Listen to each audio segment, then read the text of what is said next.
Okay, thank y'all for coming this afternoon.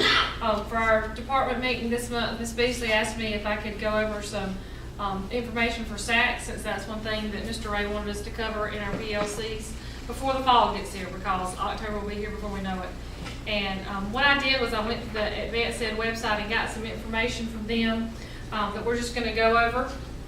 The different standards that we'll have to work on, seeing if we need to improve in any of those, because these are the things they'll be looking for when the team actually comes to observe us when they come for their visit. So the first slide is just the standards listed, and you have a copy of this in front of you, so you can follow along. The first one is the purpose and direction, then the governance and leadership, the teaching and assessing for learning, resources and support systems, and then using results for continuous improvement, which relate to our school improvement plan, etc. So if y'all don't mind, flip through these to keep me from just standing up here reading this to y'all. What I would like for us to do is discuss each one of these standards and see if maybe there's some things that y'all can already think of that we're doing at our school that we're really good at, so that when we have to make our report, we can write those things down, or maybe some things in that standard that we need to work on. Most of them are broken up into several indicators. As you can see, standard 1 is just 3, but on over standard 3 is 8 different indicators. So it's a little bit more in depth. So I'll read what standard 1 is, and if y'all will help me out by reading some of the indicators. It's standard 1 is that the school maintains and communicates a purpose and direction that commit to high expectations for learning, as well as shared values and beliefs about teaching and learning. So can I have a volunteer to read this, the first indicator? All right, thank you, ma'am. The school engages in a systematic, inclusive, and comprehensive process to review, revise, and communicate a school purpose for student success. Okay. Anybody can think of something off the top of your head that we do that that's talking about, or that we could be doing? We do the mission statement every morning. Okay, say that on announcements.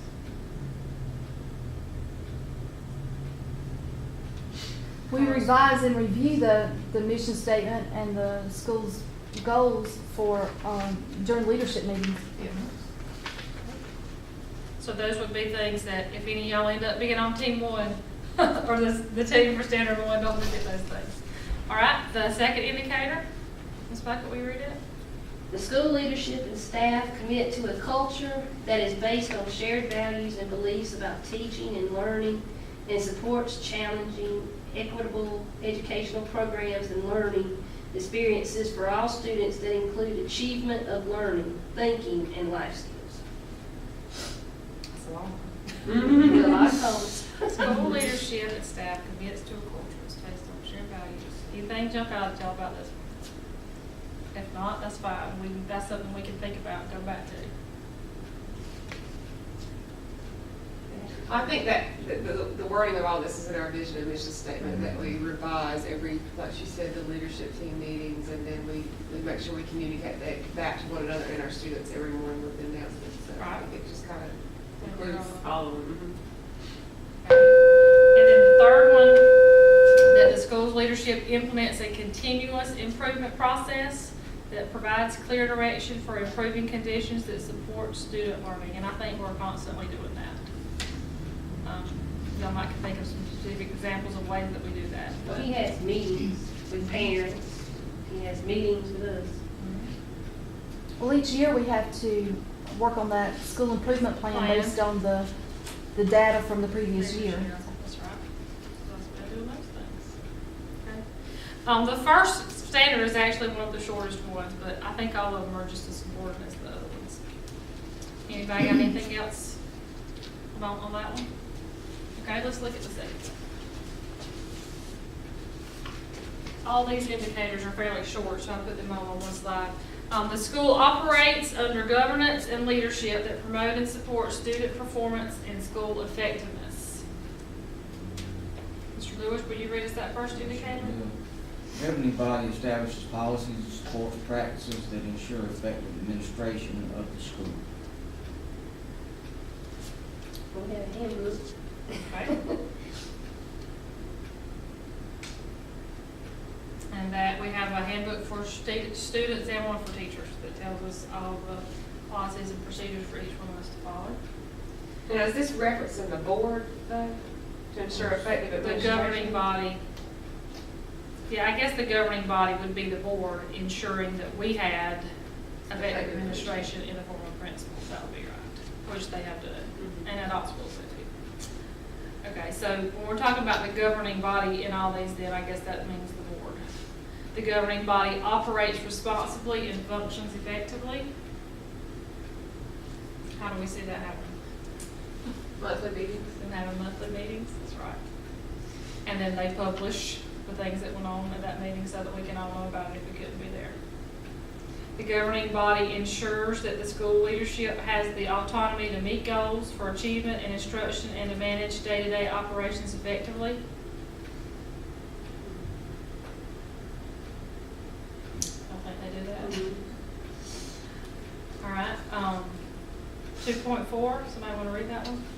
Leadership and staff foster a culture consistent with the school's purpose and direction.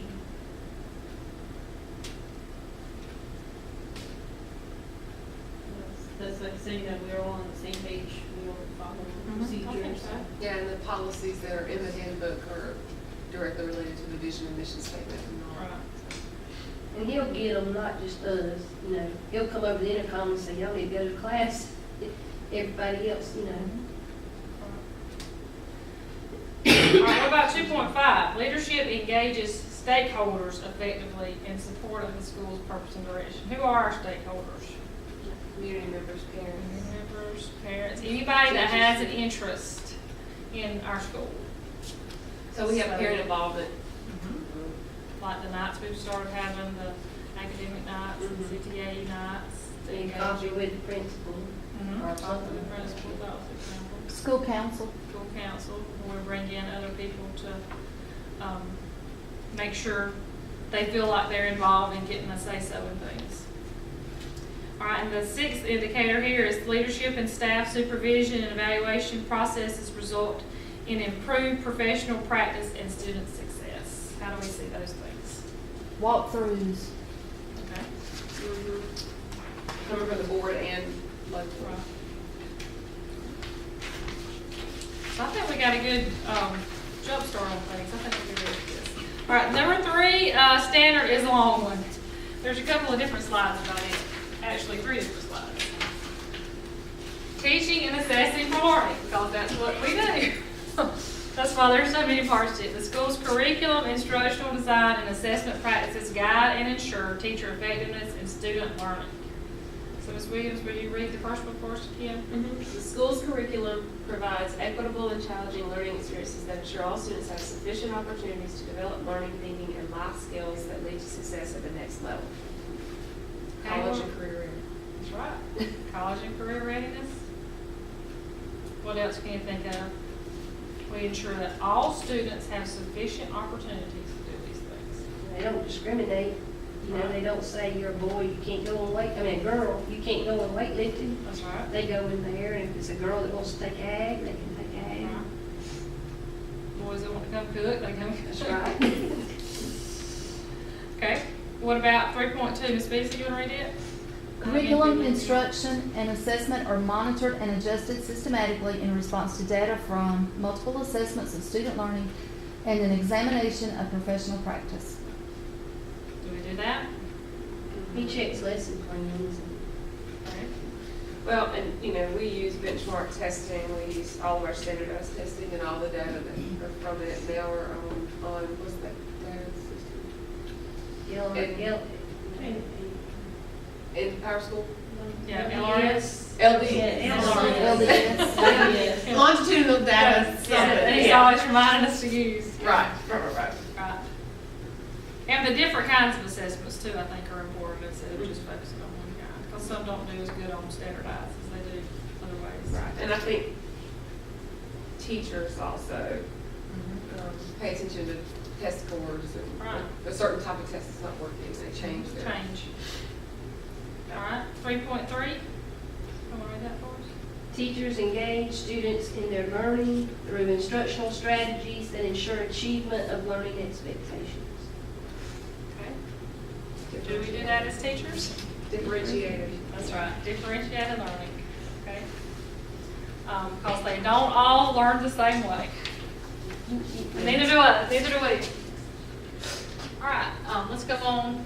I realized it was gonna cut me off at the top of there. 3.4, school leaders monitor and support the improvement of instructional practices of teachers to ensure student success. And that kind of goes back to the walkthroughs that we talked about a while ago. How they're constantly in and out, making sure we're submitting the lesson plans like we're supposed to make sure we have the best interest of the students in mind. 3.5, Mr. Lewis, will you read that for us? Ma'am, teachers participate in collaborative learning in communities to improve instruction and student learning. What are we doing right now? PLC. We're participating in a collaborative learning community, and that's one thing that through our PLCs we are able to do and work on things that we can do to better benefit ourselves and our students. Okay, what about 3.6? Teachers implement the school's instructional process in support of student learning.